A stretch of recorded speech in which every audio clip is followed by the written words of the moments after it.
Hello शीर्ष and शौर्य, अब हम कंटिन्यूटी में आगे का पढ़ेंगे. Pollution. What is pollution? Pollution is derived from Latin word pollutus, which means unclean. It is the condition of air made unclean due to introduction of foreign element from natural resources or man-made resources to the air. Adverse effect on which causes adverse effect on living organism on the earth. Source of air pollutions are can be natural, can be man-made. Natural में क्या क्या है? Volcano eruption से sulphur dioxide, hydrogen sulphide और carbon monoxide निकलती है. ये तीनों याद कर लो. Sulphur dioxide, hydrogen disulphide, carbon monoxide. Lightning discharge से ऑक्साइड्स ऑफ नाइट्रोजन बनते हैं. इससे प्लांट अपने प्रोटीन बनाता है. लेकिन जब NO2 बनता है तो वो एसिड रेन HNO3 वाली नाइट्रिक एसिड बन के ही नीचे गिरती है. तो ये हो गए नेचुरल रिसोर्सेज एयर पोल्यूशन के. Man made automobile, chemical industry और बर्निंग ऑफ फ्यूल से. ऑटोमोबाइल से क्या निकलता है? ऑटोमोबाइल से carbon monoxide, carbon dioxide, nitrogen oxide, nitrogen dioxide, nitrogen monoxide, nitrogen dioxide. Chemical burning of fuel से क्या होती है? Again carbon monoxide, carbon dioxide और सल्फर डाइऑक्साइड. इस कार्बन मोनोऑक्साइड और कार्बन डाइऑक्साइड दोनों में निकल रही है. इसमें NO2 होती है, इसमें SO2 होती है. केमिकल इंडस्ट्री से बेसिकली सल्फ्यूरिक और नाइट्रिक एसिड प्लांट्स या पेट्रोलियम रिफाइनरी और मिल्स होती हैं जिनसे एयर पोल्यूशन बहुत ज़्यादा होता है. तो इसमें क्या क्या बनेगा? Carbon monoxide, NO2, SO2, SO3, H2S सब है. इसमें कोई भी केमिकल हो सकता है. ये सब अपन ने पढ़ ही लिया. NO is nitric oxide, NO2 is nitrogen dioxide. ठीक है. हाइड्रोजन सल्फाइड, कार्बन मोनोऑक्साइड से फॉर्मूले पढ़ लिए. एनिमल के पंच तत्व क्या होते हैं? Calcium, oxygen, nitrogen, sulphur, carbon. यही सब जलने पे बर्निंग ऑफ फ्यूल से बनते हैं. कार्बन से कार्बन मोनोऑक्साइड, सल्फर से SO2. Now coming to effect of air pollution. Sulphur dioxide हमारे लंग को weakening of lung and other respiratory problem करते हैं. और प्लांट में लीफ का पिगमेंटेशन चला जाता है. Bleaching effect, reduction in transpiration rate. Stomata damage कर देता है ये, तो ट्रांसपिरेशन रेट SO2 से कम हो जाता है. ऐसी पीली पीली पत्तियाँ हो जाएंगी एसिड रेन के बाद में. ठीक है. H2S नोजिया, वॉमिटिंग, हेडेक कराता है और प्लांट की ग्रोथ को कम करा देता है. कार्बन मोनोऑक्साइड से तो एस्फिक्सिया हो जाता है. जो पड़ोस में कार्बन मोनोऑक्साइड पॉइजनिंग से डेथ हुई थी.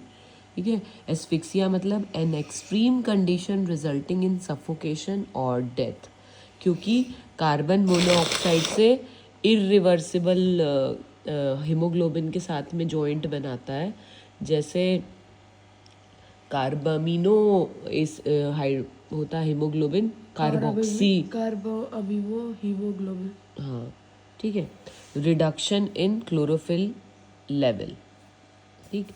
फिर मतलब कार्बन मोनोऑक्साइड से ग्रीननेस चली जाएगी, क्लोरोफिल लेवल घट जाएंगे. Now coming to air quality. Acid rain. Introduction of acid rain. Pollutants responsible for acid rains are oxides of sulfur, number 1, oxides of nitrogen, number 2. Oxides of sulfur, sulfur dioxide, oxide of nitrogen, NO2. ठीक है. ये sulphuric acid या sulphuric acid या sulphurous acid बनाता है. और ये nitric acid या नाइट्रस एसिड बनाता है एसिड रेन करने पे, जब ये वाटर से मिलेगा. Oxides of sulfur and oxides of nitrogen released into the atmosphere as pollutant from industries. They react with water vapor present in the environment in presence of sunlight in the atmosphere, forming acids. Acids mix with rain and fall on earth, leads to acid rain. ये हो गया acid rain की definition. Sulfur की impurities in coals form pollutant sulfur dioxide, sulfur trioxide. Sulfur dioxide and trioxide mixed with water form sulfurous acid H2SO3, sulfuric acid H2SO4. Nitrogen in air form pollutant called nitric oxide NO, nitrogen dioxide NO2. They combine with oxygen. Nitric oxide में इसमें oxygen की कमी है, NO oxygen से combine करा तो ये nitrogen dioxide बनाएगा. And then nitrogen dioxide mixed with water form nitrous acid or nitric acid. ठीक है. Now coming to effect of acid rain. अब एसिड यदि पानी पे गिरेगा तो क्या क्या होगा. सबसे पहले हम सॉइल पे क्या असर पड़ेगा. It displaces mineral lead from the soil. Thus soil is deprived of nutrients. Addition of acid to the soil also increase the acidity of soil. मतलब deprived of nutrition हो जाए, nutrient हो जाएगा क्योंकि it displaces lead, increases acidity of the soil. Marine life में क्या होगा. acid गिरा sea में, toxic metal like lead in the soil are removed by acid rain.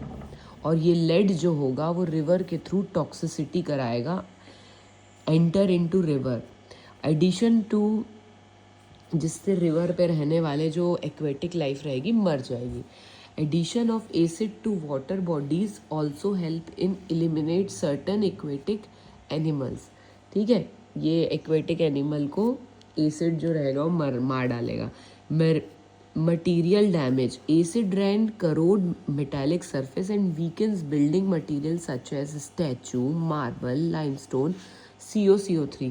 बाहर हमारा जो सूर्य कुंड है वो कैसा काला काला हो रहा है, वो जो लेडी की स्टैचू है कैसी हो रही है, ऐसे ही ताजमहल में भी सब डैमेज हो रहा है. It causes damage of heritage structure such as Taj Mahal which is predominantly made up of limestone which react with acid present in acid. Acid rain crores building structure. इस तरीके से हो गया ना वो भी, तो ये हो गया. Now coming to oxygen. Introduction. Oxygen is important constituent of air, constituting about 21% of volume of air. Oxygen supports combustion and plant and animal are dependent on it for respiration. ठीक है, तो पता है. Oxygen occurs in free state in atmosphere, combined state in water, in earth crust. ठीक है. फिर how to prepare oxygen. Hydrogen peroxide से बनाया जा सकता है, पोटेशियम क्लोरेट से बनाया जा सकता है. ऑक्सीजन दो तरीके से बनाया जा सकता है. इसमें क्या करेंगे, हाइड्रोजन डाइऑक्साइड को कैटलिस्ट लगेगा मैग्नीज डाइऑक्साइड, और हम इससे H2O और O2 बना लेंगे. Hydrogen peroxide is added dropwise from the thistle funnel to manganese dioxide which is placed in the flat bottom flask. Heating is not required in this process. ठीक है. brisk effervescence is seen due to the evolution of oxygen gas. क्या होगा, thistle funnel से हम hydrogen dioxide को डालेंगे. Manganese dioxide already पड़ा हुआ है राउंड बॉटम फ्लास्क में. इसको हीट करने की जरूरत डाला जाएगा थिसल फनल. हाँ, और ये हीट करने की ज़रूरत नहीं है. इफ ब्रिस्क इफरवेसेंस होगा और जो गैस इकट्ठी होगी वो हम कलेक्ट कर लेंगे ये बेल जार में. तो जो गैस इकट्ठी होगी वो होगी oxygen. So role of catalyst. What is the role of catalyst. Role of catalyst, it alters the speed of reaction. Either it में increase or decrease. Increase the rate of evolution of oxygen. Catalyst itself undergo no change chemically or in mass. कोई change नहीं होता है. यही है catalyst की definition. Collection of gas by downward displacement of water. Very slightly soluble in water, almost as heavy as gas. हमने पढ़ा था एयर. हमने पढ़ा था कि एयर के बराबर हैवी कौन कौन है, ऑक्सीजन एंड नाइट्रोजन. ठीक है, कार्बन डाइऑक्साइड हैवी है. अब इसलिए ये डाउनवर्ड डिस्प्लेसमेंट ऑफ वाटर से ऑक्सीजन इकट्ठी हो जाएगी। Now coming to second method to form oxygen is potassium chlorate. इसमें अपने को हीटिंग करनी है इसमें भी कैटलिस्ट मैग्नीज डाइऑक्साइड है। पोटेशियम क्लोरेट का फॉर्मूला KClO3, हीट किया तो KCl और ऑक्सीजन बनेगा। ठीक है, प्रोसीजर क्या है? Potassium chlorate is placed in a round bottom test tube, borax test tube. ठीक है, और अब इस हीटिंग टेस्ट ट्यूब को हम गर्म करेंगे with the help of Bunsen burner. ठीक है, in an inclined position and heated strongly. Potassium chlorate जो रहेगा वो सॉलिड है, वो हो जाएगा, मेल्ट हो जाएगा and oxygen will evolve and catalyst again magnesium dioxide will remain unchanged. It will change the rate of reaction, initiates KClO3 decomposition at lower temperature. Catalyst itself undergo no change. इसमें क्या होता है, ये initially जब कम temperature रहता है तो ही catalyst की प्रेजेंस में KClO3 का डिकम्पोजिशन स्टार्ट हो जाता है। Chemically no change, in mass no change. By downward displacement of water the oxygen is collected. Why? Because it is very slightly soluble in water and almost as heavy as air. इसलिए ये downward displacement से इन techniques में oxygen को इकट्ठा किया जा सकता है। अब पढ़ लिया हमने how to prepare oxygen. Now coming to study of oxygen, हम ये अगले उसमें करते हैं।